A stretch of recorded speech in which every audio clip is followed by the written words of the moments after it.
大家好，我係 Mr. Manso，今日會為大家講呢就係 S2 嘅 Fifth Classroom Exercise 12B Cosine Ratio，即係餘弦啦。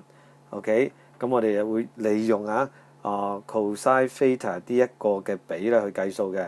例五睇睇啦，在三角形 DEF 中，角 E 90度，角 F 24度。E.F 係16.2 cm，求 D.F 的長度。我哋就睇 D.F 咧喺個直角三角裏面嘅角色係咩喎？佢就係斜邊嚟嘅。OK，咁就問埋啦，16.2係咩邊啊？於24度而言咧，佢當然係一條鄰邊啦。鄰斜咪 cosine theta 咯。cosine 24度就會等於鄰邊嘅16.2啦，over 斜邊。咁就留意啦，我哋有同學咧，基本上佢都係搞笑嘅。佢見到呢一招咧，有陣時做到好亂嘅。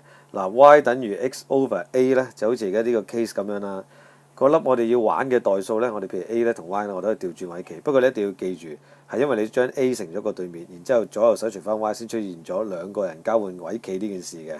OK，如果你唔識咧，我寧願你慢慢將嗰個 a 咧乘咗個 y 度，即係 df 乘咗個對面。阿 Sir，你唔好睇小我喎，我梗係知道啦。當一個主項等於分數嘅時候咧，分母同主項可以交換位棋，咁就掂啦。D.F 就同嗰粒cosine 24度粒數字交換位棋。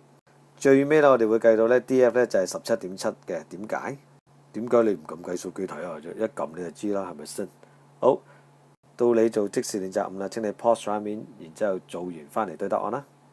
好多謝大家嘅參與，搞一及啦！即時練習5在三角形 A.B.C 中，角 A 咧就係90度，角 C 咧就係50度。A.C 嘅長度就係8.8，求 B.C。你又問下自己啦，B.C 嘅三角裏面有咩角色？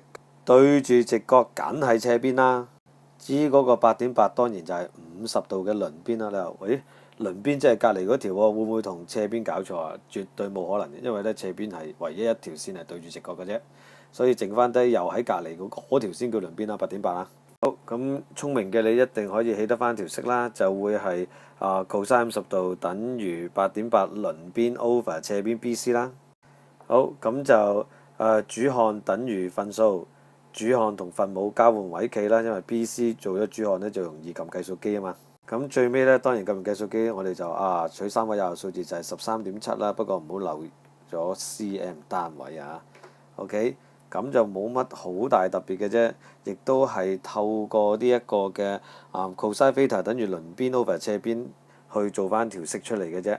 只不過今次呢，我哋就係計斜邊，咁我哋就會依賴呢主項同分母交換位棋呢一招。多謝大家，拜拜。